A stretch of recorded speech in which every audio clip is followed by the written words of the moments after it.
చూస్తున్నాం. అనంతపురం ప్రభుత్వ ఆసుపత్రిలో చిన్నారి కిడ్నాప్ కలకలం సృష్టించింది. గైనిక్ వార్డులో చిన్నారిని గుర్తు తెలియని మహిళ అపహరించింది. వెంటనే అప్రమత్తమైన పోలీసులు అనంతపురం శివారులో చిన్నారి ఆచూకీని ట్రేస్ చేశారు. ఈ నెల 22న అమృత అనే మహిళ ప్రసవం కోసం ప్రభుత్వ ఆసుపత్రిలో జాయిన్ అయింది. అయితే అనూహ్యంగా సొంత బిడ్డను కన్న తండ్రే వేరే మహిళకు అప్పగించినట్లు తెలుస్తోంది. అమృత భర్త ఇలా ఎందుకు చేశాడు అన్న కారణాలు ఇంకా తెలియాల్సి ఉంది. మొత్తం మీద కిడ్నాప్ కథ సుఖాంతమై చిన్నారి క్షేమంగా దొరకడంతో పోలీసులు, హాస్పిటల్ సిబ్బంది ఊపిరి పీల్చుకున్నారు.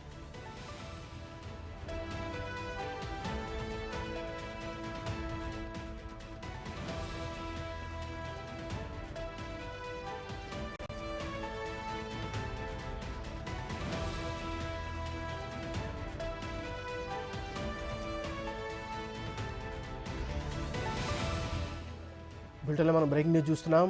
అనంతపురం ప్రభుత్వ ఆసుపత్రిలో చిన్నారి కిడ్నాప్ కలకలం సృష్టించింది. గైనిక్ వార్డులో చిన్నారిని గుర్తు తెలియని మహిళ అపహరించింది. వెంటనే అప్రమత్తమైన పోలీసులు అనంతపురం శివారులో చిన్నారి ఆచూకీని ట్రేస్ చేశారు.